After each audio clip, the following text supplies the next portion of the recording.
trabalho ele foi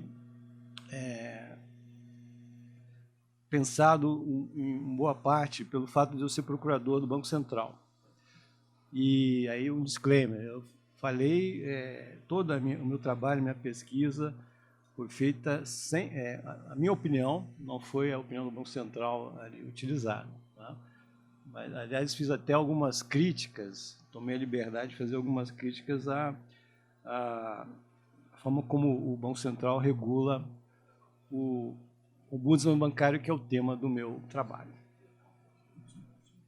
Obrigado. A partir dessa visão de que seria interessante buscar um tema, professor, como vai? Tudo bem? Um tema relacionado com a minha atividade no Banco Central, sob a orientação do professor Bruno Salama, que também sugeriu esse tema, e nós trabalhamos muito bem juntos, acho que foi uma relação entre orientando e orientador muito rica. Né? Eu aqui faço questão de registrar isso, os cumprimentos ao professor, que eu acho que está no exterior agora. Né? E verificamos, então, primeiramente, um problema.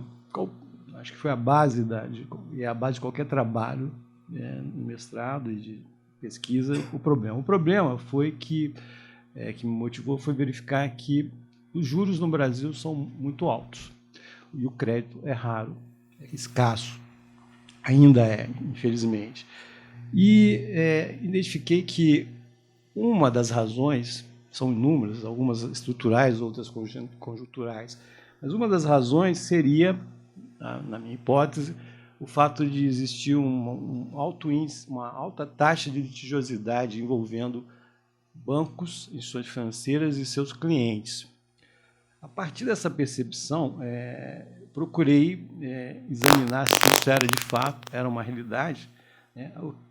A alta taxa de litigiosidade, ela contribui para o mau funcionamento do judiciário, o que leva à insegurança jurídica. E com insegurança jurídica, isso vai influir no preço do dinheiro, né? Porque o credor, o ambiente de negócio que mais precisa de segurança jurídica. Eu consegui identificar que há uma imprevisibilidade em relação a questões envolvendo, não só questões envolvendo clientes de bancos, mas isso é geral, quanto ao tempo para se chegar a uma decisão definitiva, quanto ao teor da decisão, o judiciário é muito imprevisível em relação às orientações. Nós vemos a todo momento as orientações serem alteradas, modificadas, né? Às vezes muda uma composição da turma, numa semana isso está sendo alterado. E também quanto à execução da decisão. Cobrar no Brasil não é fácil, né? Os processos, em geral, demoram mais de década, dependendo da matéria, e por isso a gente encontra essa imprevisibilidade que vai afetar os juros, o spread.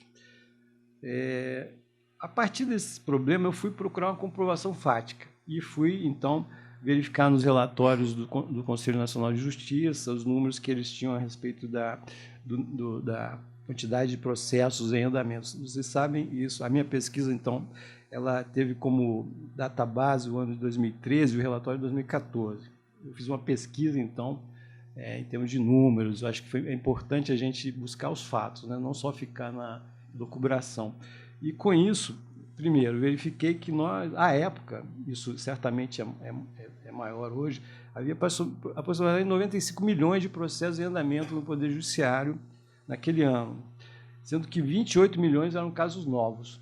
Né? Ou seja, e a tendência é de subir 3%, mais ou menos 3% ao ano. Hoje nós temos talvez 120 milhões de processos em andamento. E no ranking referente aos 100 maiores litigantes, o setor bancário ficou na segunda posição, com 10%, em torno de 10%. Depois disso, comprovado o fato, fui buscar um suporte doutrinário em relação ao meu diagnóstico. E a doutrina, vários doutrinadores, fui até buscar em Weber, que é um sociólogo, Douglas North, que é um economista, prêmio Nobel, um neo-institucionalista, para demonstrar, o professor Fabiani, que infelizmente não pôde comparecer, mostrando que as instituições importam e que é necessário que haja um funcionamento adequado das instituições, entre elas o judiciário e das normas, das leis, etc. Se nós temos um judiciário ineficiente, isso vai influir no ambiente de negócio, vai criar insegurança jurídica, e os negócios precisam de segurança jurídica, e isso vai afetar o mercado de crédito. A pedido do professor, procurar ser sintético. O objetivo e a utilidade do trabalho. Quer dizer, diante do problema que eu constatei, eu escolhi estudar uma alternativa de solução de controvérsias ao judiciário. E essa escolha recaiu no ombudsman bancário, que é um meio de solução de controvérsias utilizado em vários países no mundo inteiro, em vários países. E no Brasil, infelizmente, ele é pouco utilizado. Ele ainda, aqui no Brasil, a gente trata como ouvidores, né? É a ouvidoria. Na verdade, embora eu prefira o nome ombudsman bancário, porque é um nome consagrado internacionalmente. O ombudsman, aí é a solução que eu busquei para esse problema. Gostaria primeiro de dizer o que é o ombudsman bancário. Para quem não conhece, ele é um instituto que foi criado na Suécia, no século XVIII. Ele começou como um delegado do rei para controlar, isso é interessante, controlar os magistrados, os servidores públicos e também os coletores de impostos, os tributaristas aí que estão lá na sala, ao lado, no auditório. E, então, primeiramente, era uma função pública, que, com o passar do tempo, passou a ser também utilizada no âmbito do setor privado. O setor privado prefere utilizar a expressão ombudsman, enquanto no setor público fala-se ouvidores, ouvidoria. No Brasil, esse papel de ombudsman ele é feito pelos órgãos do Ministério Público, no caso do controle da administração pública, etc. É o Ministério Público, esse Tribunal de Contas da União e também a Controladoria Geral da União, que dentro dela tem algo chamado Ouvidoria Geral da União. Então, no setor público em geral, fala-se ouvidor, e no setor privado, ombudsman. Aliás, um exemplo interessante de ombudsman no setor privado, que foi um dos pioneiros, é o da Folha de São Paulo, né, que tem as funções essenciais do ombudsman: receber uma reclamação, investigar eventuais falhas no serviço e vícios no produto.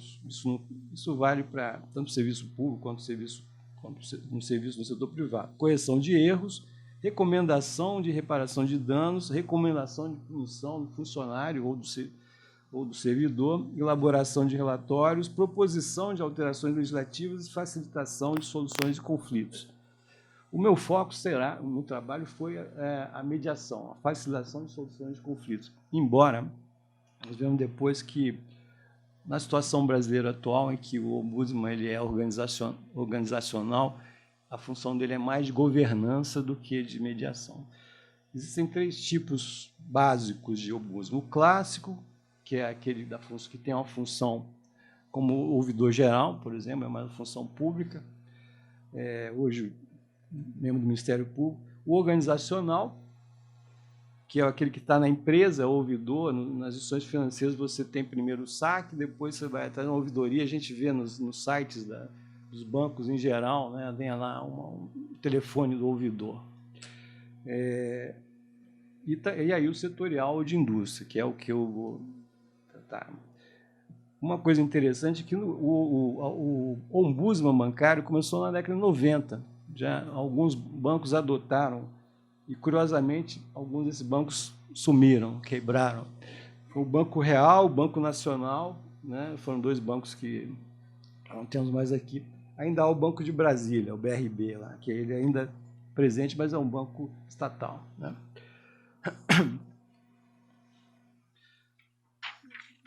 Com isso, décadas depois, o Banco Central verificou que, embora não seja função do Banco Central cuidar de relações de consumo, é função do Banco Central cuidar dos riscos inerentes ao sistema financeiro, entre eles o risco de imagem e o risco de relacionamento com os seus clientes. e criou-se, então, uma regulação através da resolução, hoje a resolução que está vigendo do Conselho Monetário Nacional, 4.433, de 2015. Ela disciplina as ouvidorias organizacionais nas instituições financeiras. Como eu disse, essas ouvidorias elas são muito mais voltadas à governança.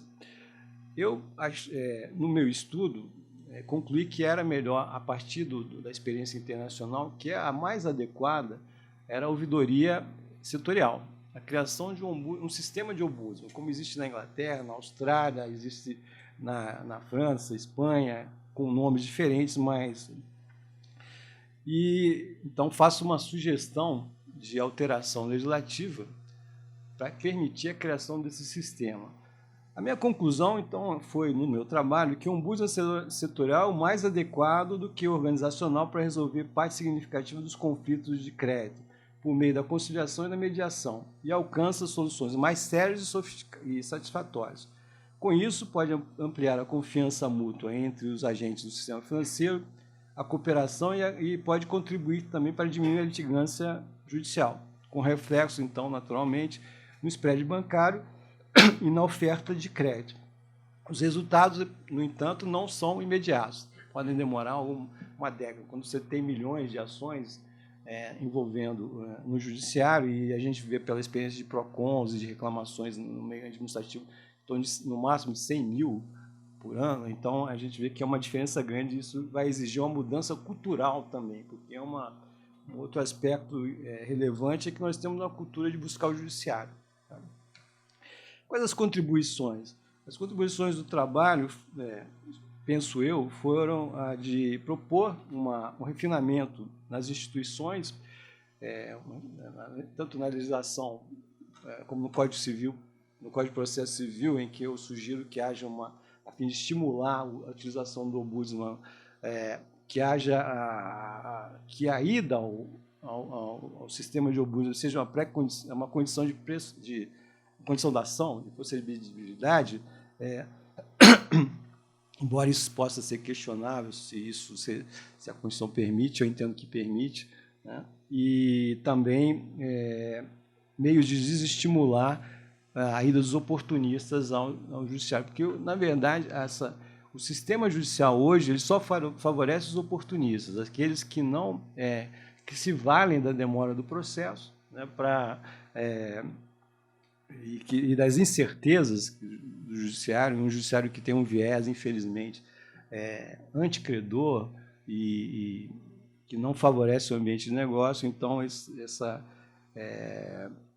só vem a prejudicar o ambiente de negócio. Então, a minha contribuição pretendida foi de sugerir um debate a respeito das nossas instituições, em especial o judiciário e os sistemas alternativos, envolvendo o sistema financeiro, e, a partir daí, provocar mudanças que contribuam, ainda que não tenham uma série de outros problemas que precisam ser enfrentados, não só eles, mas que contribuam para que o crédito se torne mais acessível e os juros menores para os clientes.